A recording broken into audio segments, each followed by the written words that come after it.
The final confession at the end of this video is January 82. Two off-duty Alaska police officers were off hunting in a very remote section of Alaska about 20 miles away from Anchorage. The only way to get out to this area was by plane or by boat, and so generally speaking, the only people that came into this area were big-time hunters. After a long day, the two men realized it was starting to get dark and they were still deep in the woods, and so they decided it was time to turn around and start heading back to camp. The journey through the woods was challenging, and so the men walked down to the nearby Kinnick River and walked across an exposed sandbar. And as they walked, they noticed up ahead there was a boot sticking out of the sand. And as they got closer, they realized it wasn't just a boot, there was also a human leg bone still in the boot. Being police officers, they knew the importance of not disturbing a potential crime scene, and so instead they marked on the map where they were, they left the area, and they reported the body to their department. The following day, crime scene technicians came out to that remote area and they very carefully unearthed the remains, which still had women's clothing on them. And then afterwards, they began searching for evidence in the area, and eventually they discovered a single shell casing that was a .223 caliber round, which is a common caliber for hunting rifles. The remains were sent back to the lab for an autopsy, and it was revealed this person was a female and she had most likely died at least 6 months earlier. And she had almost certainly been the victim of a homicide because she had died from 3 gunshot wounds. Also during the autopsy, it was discovered that there were no bullet holes on any of her clothing, and so it appeared that she had been shot without her clothes on, and then her killer presumably redressed her. Also, they found a hospital bandage wrapped up in her clothing that appeared to have been wrapped around her head, leading some to speculate that she had been blindfolded before she was shot. A couple of weeks after the autopsy, dental records came back and they identified the body as belonging to 23-year-old Sherry Morrow. Sherry was an exotic dancer from Anchorage who had been reported missing 10 months earlier. In her missing persons report, it was stated that the last thing she told her friends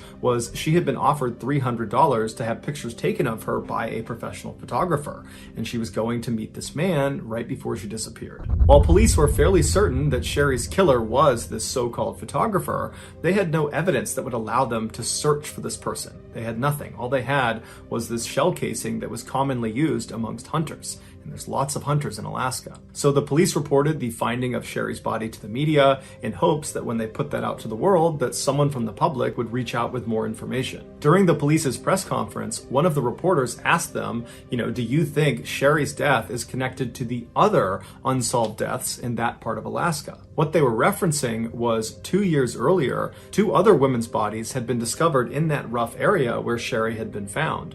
One of the women was so badly decomposed there was no way to identify her. However, it was revealed she was probably in her late teens or early 20s. The other woman was able to be identified. It was 24-year-old Joanne Messina, who was an exotic dancer from Anchorage. But there was virtually no evidence at either of the 2 women's grave sites, and so their deaths remained a mystery. Publicly, at this press conference, the police told reporters that they did not believe Sherry's death was connected to those 2 other women. But privately, some officers had their suspicions. Not only had these 3 women met similar fates in a similar area, but over the past couple of years, there had been a significant increase in missing people out of Anchorage, Alaska.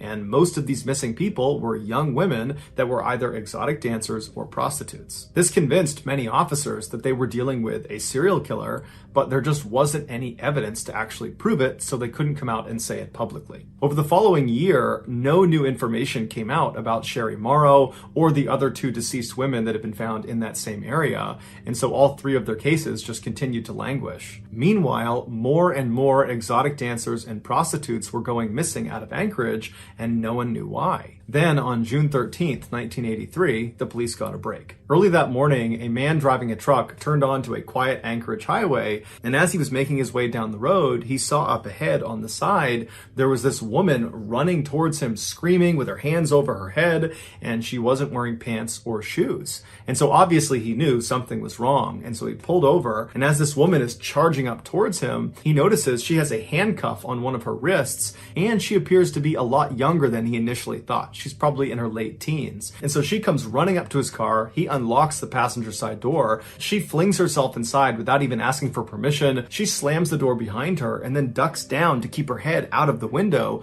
like she's trying to hide from something out there. Now, this man looked out and he didn't see anyone or anything, but he wasn't going to wait around for whatever it was she was scared of. And so he just made a gut decision to take this girl away from here. And so he peeled off and drove down the road. And the girl, who was very shaken up, couldn't even tell this guy what was going on. She just asked him to please drop her off at a nearby motel. And the man didn't ask any questions. He drove her to the motel and he dropped her off. The girl ran inside and up to her room. And when she ran inside, the motel receptionist sees this girl running in. I mean, she doesn't have her pants on. She's got a handcuff on. She looks terrified.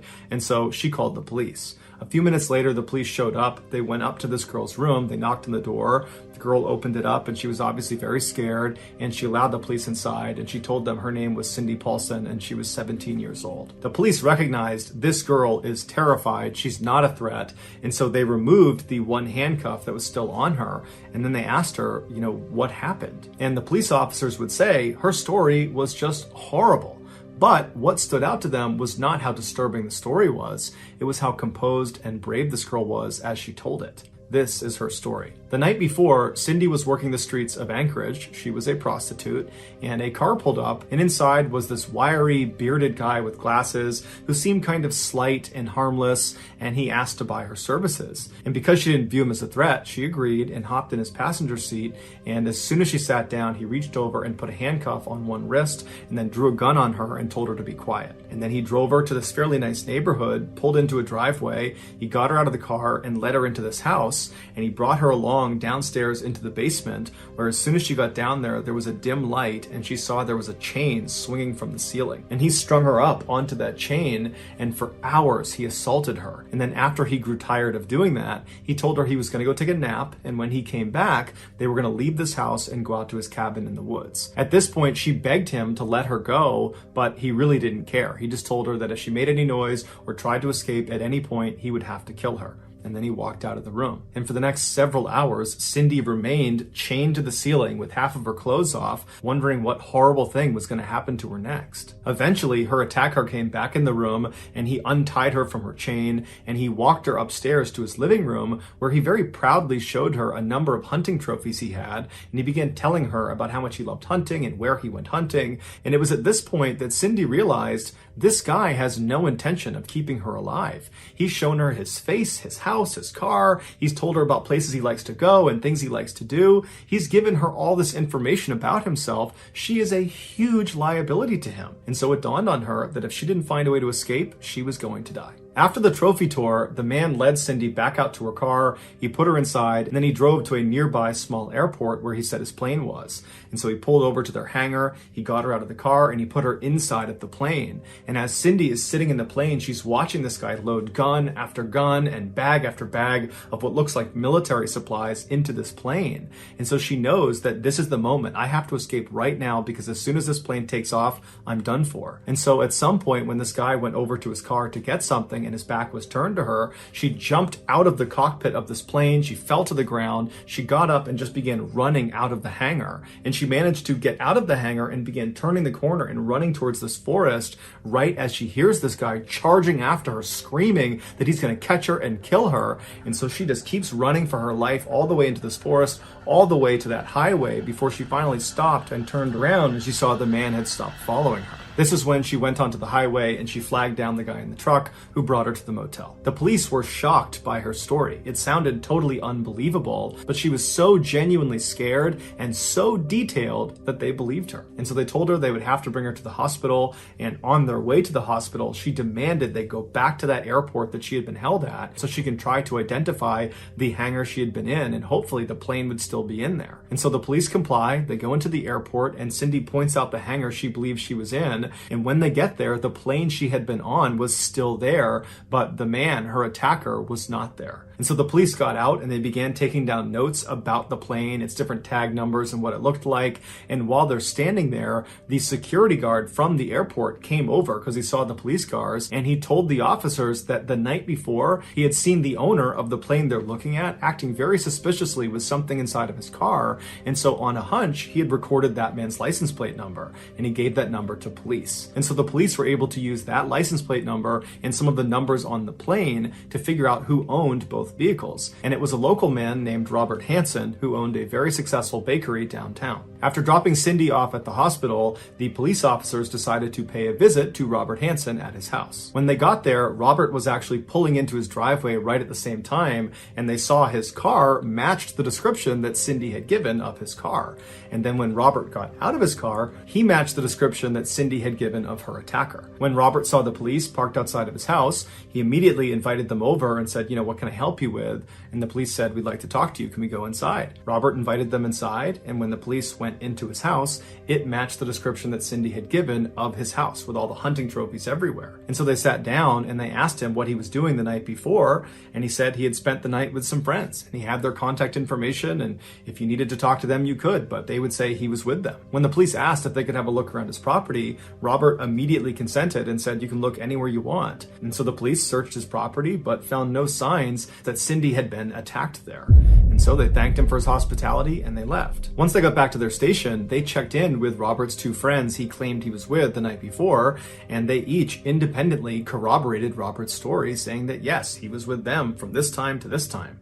And so it appeared, as unlikely as it seemed, that Robert was telling the truth. And so the police went back to Cindy and they said, are you sure that everything you told us is exactly as you remember it? You didn't exaggerate anything? This is the truth? And Cindy said, absolutely. And they said, okay, well, are you prepared to take a lie detector test to prove that you're telling the truth?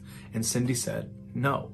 Now, it's unclear why she said no. Maybe it was a general distrust of the police, but either way, when she said no, it immediately cast an enormous amount of doubt on her story in the eyes of the police. And when Cindy started to pick up that the police really didn't believe her anymore, she got spooked and just left town. And after that, her case and Robert Hansen were largely forgotten about. But 3 months later, on September 2nd, all of that changed. On that day, a construction crew was doing some work on a backcountry road not far from where those 3 women's bodies had been found. And at some point, one of their machines uncovered some human remains. The police were called in, who pulled up the rest of the remains, and then just like in Sherry Morrow's case, when they looked for evidence around this new body, they found a single shell casing from a .223 caliber round. The remains were brought back for an autopsy, where it was determined that the body was female and she had died from several gunshot wounds. Using dental records, they were able to identify this woman as being 17-year-old Paula Goulding, who was an exotic dancer who had gone missing 5 months prior from Anchorage. The police sent the .223 shell casing found in Paula's gravesite, along with the other .223 shell casing found in Sherry Morrow's gravesite, to a lab to be analyzed. And it was quickly determined that both of these rounds had been fired from the same rifle, and therefore both women had most likely been killed by the same person. This was the moment the police knew they were dealing with a serial killer, and many police officers wanted it to be Robert Hansen. He seemed like the guy, but he had a rock-solid alibi and they had no hard evidence against him. And so without any other suspects, the police turned to a famous FBI profiler, a guy by the name of John Douglas, and they asked him to build a profile of who he think killed Sherry Morrow and Paula Goulding. And when John's report came back, the police were shocked. The profile described a man in his 40s who blended in easily with society. He was well-liked and got along with people and was just a normal guy. And he was successful, probably because he owned a successful business. He was an avid outdoorsman and hunter, and he most likely had a significant speech defect, like a lisp or a stutter. The profile was perfectly describing Robert Hansen. And because of John Douglas's prolific success in correctly identifying killers based on his profiles, when a judge saw this particular profile and saw how neatly it lined up with Robert Hansen, he gave the FBI a search warrant for Robert's house. And this time they would find very damning evidence, like a map of the local area. It was a hunting map, and on it there were 37 X's marked off. And some of those X's coincided with the same area where those 4 women's bodies had been found. They also found a .223 caliber rifle, along with a bag of women's jewelry that contained a necklace belonging to Sherry Morrow. As the FBI was carrying evidence out of Robert's house into their truck, a neighbor walked over after seeing all the commotion, and she walked up to one of the agents, and she was very skittish and anxious, and she said, my husband, he's friends with Robert, and he recently pretended to be an alibi for Robert. He had no idea how much trouble he was in, and I certainly didn't know. know, but I want you guys to know that my husband was lying. He was not with Robert on the night that he said he was. This was the proverbial nail in the coffin for Robert Hansen, because now, without this alibi, he had nothing to hide behind. And so when the police approached Robert with their overwhelming evidence against him between what they found in his house and this now recanted statement from his former alibi, Robert said, okay, I'm going to confess. But there was a catch. He was only willing to confess to murdering the 4 women whose bodies had already been found by police. Now, the police knew Robert had almost definitely killed more people, and so at this point, they just wanted to know who the other victims were and where they were. And so they offered Robert a deal where he would confess to those 4 murders and then give additional information about other victims, where they were located, who they were, what happened to them. In exchange, they would not prosecute him on any other victims he named. And so Robert agreed to these terms, he signed the deal, and then he gave a full, horrifying confession. He said he would drive around Anchorage at night and look for young, vulnerable women that were all alone. These were usually prostitutes out on the street, or they were exotic dancers he would try to befriend inside of clubs. And when he approached these women, he would tell them he was a professional photographer and he thought they were beautiful and he wanted to take photos of them, and he would pay them for the photo shoot. And many of these women were aspiring models and they were really excited at this idea, and so they would agree to go. And so Robert would tell them to meet him the next day at a particular location, which was usually a fast food restaurant, and Robert would show up much earlier and he would hide in his car and he would wait to see when they showed up if they were alone or not. And when he saw they were alone and they had no one to help them, he would drive up and he would ask them to get in his car. What these women couldn't see was on the inside of the passenger side door was a handcuff that was already latched on to the door itself, and there was an open cuff waiting for them as soon as they got in. They would get in the car, he would reach over them and act like he was helping them put on their seatbelt, and then as they're kind of looking at him, wondering what he's doing, he would grab their wrist, throw it in the open handcuff, and then he would draw a pistol and hold it against their head and say, "Be quiet." During his confession, Robert bragged to police that he had done this so many times, putting the handcuff on and drawing the pistol, that it was like muscle memory for him. Once he had the women handcuffed inside of his car, he would drive them back to his house and he would bring them into his basement and he would chain them up to the ceiling just like Cindy had described. And then after assaulting them for hours, he would take them out of his basement, put them in his car, drive out to the airport. He would put them in his plane, but unlike Cindy, these women didn't escape. And he would take off and he would fly them out to his cabin, which was not far from where those 4 bodies had been found. Once he got the women into his cabin, he would undress them and put a blindfold on them, and then with their handcuffs still on, he would assist them out the front door and tell them to run. And they would take off as fast as they could into the woods, running into trees, falling over, but just running for their lives, believing their ordeal was now over. They just had to get away from this guy. But what they didn't know is their ordeal was just starting. Robert had no intention of allowing them to escape. He knew there was deep water that surrounded his cabin, and so if they actually made it that far to the water's edge, they would drown. And so Robert would give these women a significant head start to give them the sense that they actually might escape. And then Robert would grab his knife and his hunting rifle and he would head out and begin stalking his prey. And for the next several hours or days, he would walk around the woods looking for these women, and he would just stay off, watching what they were doing. And at some point, he would sneak up on them and he would wound them intentionally, usually with his knife, and then he had a blood trail to follow. And he would follow these dying women who were screaming out for help, and at some point, these women would know they were going to die. There was no hope for them, and they would collapse or they would stop, and at that point, Robert would walk up to them and he would shoot them. Afterwards, he would remove their handcuffs, he would redress them, and then he would bury them in a shallow grave. Before he was carted off to prison to serve a life sentence without the possibility of parole, he was brought out by authorities to help identify where other grave sites were in that hunting area. But he was only able to find 8 additional victims because he would go to different grave sites and the remains would not be there anymore, most likely because animals had ransacked the area, or he just simply forgot where it was, or he didn't want to share any more information with police. Robert never confirmed if all 37 of those X's on that map that was found are actual sites of victims that he buried. But investigators say that's exactly what they were, and in fact, many believe there are other maps with more X's on them. But the police could only confirm 17 victims. If there were more, we probably will never know, because in 2014, Robert died in prison and he took those secrets to the grave. So that's going to do it, guys. If you found the secret in today's episode, let us know in the comments what it is and where you found it. So give us the timestamp. And if you're the first to do that, we will pin you at the top of the comments section. If you got something out of today's video and you haven't done this already, please secretly teach the like button's parrot to scream obscenities every time the like button is on a work call. Also, please subscribe to our channel and turn on all notifications so you don't miss any of our weekly 3 or 4 video uploads. If you want to get in touch with me, you can direct message me on Instagram or on Twitter. My username for both platforms is the same. It's johnballin416. I also have a ton of content over on TikTok where my username is Mr. Ballin. I also have a second YouTube channel called Mr. Ballin Shorts where I post random short videos and lost episodes. If you have a story suggestion, please submit it to our subreddit just called Mr. Ballin. It's linked in the description below. So whether I see you on Instagram, Twitter, TikTok, Reddit, YouTube, or some combination, just know that I really appreciate your support. And until next time, that's going to do it. See ya.